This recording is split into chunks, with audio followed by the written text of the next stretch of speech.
Solvang is a popular mini vacation or weekend getaway for many Southern Californians like myself.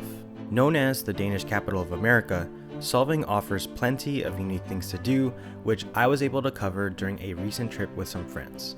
In this video, I'm going to share our exact 24-hour itinerary where we hike to a wind cave, try classic Danish treats like the iconic Aebleskivers, visit the buzzworthy and oddly placed Ostrichland, and much more. So whether you are going to Solvang as a quick day trip or a weekend vacation, I hope you find this video helpful when planning your trip. So sit back and relax. This is your travel guide to Solvang, California.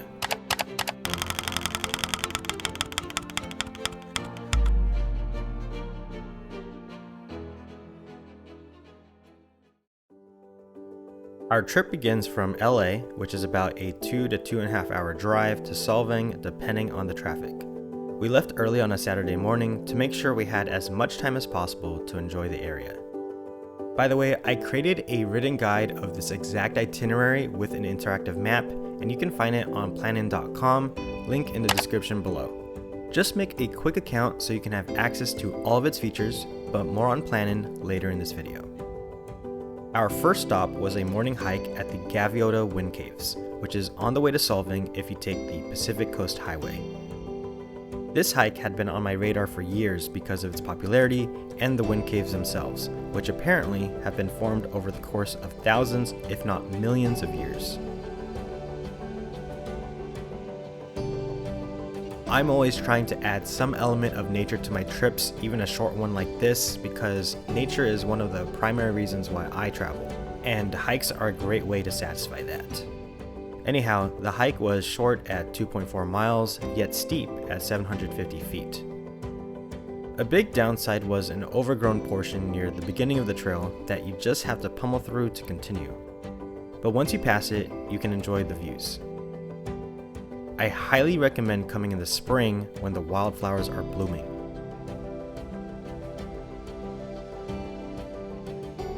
The wind caves are near the top of the hike. We went inside 2 of them. There are quite a few more, just they're a bit more precarious to reach, so we ended up not doing those. Each one is unsurprisingly uniquely different, and taking a quick seated rest break inside, you get to appreciate all of its intricacies. Overall, it was a very nice hike with some unique features that I've never seen before, but I wouldn't say it's an absolute must-do if you're going to Solvang. If you are very much the inclined hiker, don't mind getting past an overgrown area, then sure, add it to your trip, but otherwise, I think you can skip. After working up an appetite, it was time to make a quick 20-minute drive to finally get to Solvang and get some Danish food. Which leads to this video's travel trivia question, and this question is inspired by my friends who came with me on the trip and didn't get it quite right, so we'll see how you do. The question is, Solvang is the Danish capital of America, but what country are Danish people from? The answer in 3, 2, 1. Danish people are from Denmark. So if you got it right, pat yourself on the back. If you got it wrong, I'm curious to what you guessed, so comment below what you guessed. Speaking of Denmark, for lunch, we ate at the Copenhagen Sausage Garden. It's a popular outdoor beer garden in the heart of town, offering 11 different types of homemade sausages, each made from a family recipe. I recommend getting their 4 sausage sampler, that way you can try a variety. They also have a self-serve sauce bar, so you can mix and match as you please. Importantly, the food was delicious and lived up to the hype of its raving reviews online. And in true beer garden fashion, it's completely normal to sit with other parties at the same table while enjoying each other's company, and we did so with some brews in hand. Overall, while the Copenhagen Sausage Garden can get quite busy, its delicious food and unique atmosphere with the beer garden make it a no-brainer to add it during your next trip to Solvang. If you've done any research on Solvang so far, I'm nearly positive you've heard of Aebleskivers. And don't come at me in the comments about my pronunciation. I really tried my best to figure out what the correct one was, but Google led me to 5 different pronunciations and I just felt like I was going to disappoint everyone. So anyhow, Aebleskivers are often described as pancake balls, typically topped with powdered sugar or fruit. You can find them everywhere in Solvang. You can't possibly miss them. We tried ours at the famous Solvang restaurant, and what's convenient is they have a takeout only window where you can order your Aebleskivers on the go. Next, we checked out some souvenir shops, and I must say Solvang's souvenir game is one of the best I've seen.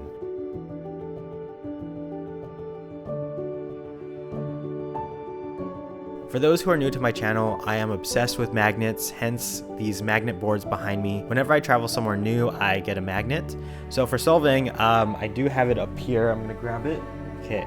So I don't know if the camera will pick it up well or if it's gonna focus. The reason why I like it so much is, well, usually when I get a magnet, I want something that is very reminiscent of the area, and Denmark is known for their windmills, so there's that. It's a pretty hefty magnet, so I appreciate that, and this windmill can move a little bit. Not automatically, but you can move it. So yeah, that's why I like this magnet. After a bit of souvenir shopping, we checked in at our hotel at the iconic Pea Soup Anderson's Inn. I didn't take any video of the hotel, but it was a nice stay, great for the budget-minded traveler like myself, and an overall great hotel deal. Speaking of great hotel deals, let's talk about the sponsor of today's video, Plannin.com. If you're like me and you love to travel, Plannin.com is a travel booking site you absolutely need to check out. It's similar to sites you already know like Booking.com or Expedia, but here's why I think it's the superior platform. First, the hotel rates, they're competitive, and you can get exclusive deals up to 40% off right away. No need to rack up nights to unlock discounts with other sites, just sign up for free and start saving. Second, they've partnered with Get Your Guide so you can book amazing travel experiences too. In Solvang, you can go wine tasting, ghost hunting, go on a true crime tour, all at competitive prices. And the best part, Plannin.com is about real, trusted recommendations from travel creators you already know and love. You can follow other travel YouTubers like Ali Smalls, Yellow Productions, and of course myself for honest reviews and insider tips, such as my written travel guide to Solvang. So if you're planning your next trip, don't wait, sign up for free using my unique link below. You'll save money and discover new experiences on your next adventure. Thank you Plannin.com for sponsoring this video. Back to the main things to do in Solvang. One of my friends is interested in the California missions, so we decided to check out the old mission Santa Ines. It's one of the 21 original missions dotted along the Pacific Coast Highway. And this one is at the edge of town, just a walk away from the city center. If you go to the backside of the mission, you can enjoy a beautiful view of a vineyard, providing a nice backdrop for pictures.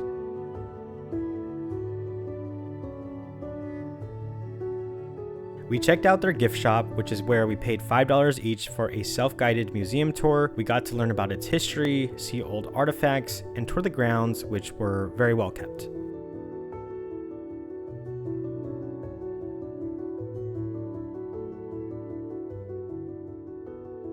After we freshened up at the hotel, we went wine tasting. If you didn't know, Solvang and the surrounding area in the Santa Ines Valley is considered the heart of Santa Barbara wine country. There are several wineries in the area, and it could be very overwhelming to decide where to go. Ironically for us, our options were pretty limited because we weren't aware that most tastings and tours closed by 5 or 6 p.m. Luckily, we found a tasting room in the middle of Solvang that closed a little later, a wine cellar called The Good Life. While an impromptu decision, it ended up being a highlight of our 24-hour trip. We enjoyed a tasting of 4 different wines, 2 whites, 2 reds, and our wine sommelier Alfred was super welcoming and informative. We learned why the Santa Ines Valley is a great wine producing region. Apparently, the ocean breeze that comes down from the coastal mountains helps create a balance of warm days and cool nights. The atmosphere was small, cozy, and intimate. Beyond wine, they also have a great selection of craft beers and mead. The next morning, we went to Paula's Pancake house. We arrived at 9 in the morning, and the wait was about an hour. So the pro tip is go there early, because apparently 9 in the morning was not early enough. While we waited, we went to a bakery right next door called Olsen's. One of the absolute must-dos in Solvang is to check out their bakeries. From what I hear, all the bakeries in Solvang are exceptionally good, so you can't go wrong with any of them. Here are some treats I recommend. A kringle is a sweet, flaky pastry that is often made in the shape of a pretzel. It's usually meant to be shared since it's massive, but they do have individual portions as well. I also recommend getting their Danish butter cookies that come in these cute little buckets. Apparently, this is a common gift. For example, my friend bought one to give to her family. And lastly, you can't go wrong with a standard cheese or fruit Danish. We eventually got seated at Paula's Pancakes and sat inside what felt like a traditional home. I ordered what they're best known for, their Danish pancakes, which were thinner pancakes, almost crepe-like, topped with your choice of fruit topping and dusted with powdered sugar. Among the group, one of us ordered eggs Benedict and another ordered an omelet. Everyone was satisfied with their dishes, and we give Paula's Pancakes high praise. The last thing we did, and the most highly anticipated thing to do, at least for me, was to check out Ostrichland USA. Over the years living in SoCal, I've heard of this place, but I've never checked it out before, so I was really excited to check it out and see if it was really worth the hype. We paid $7 per person to enter, and then an additional $1 so each of us could get a bowl to feed. What I didn't realize is that Ostrichland USA not only has ostriches, but emus as well.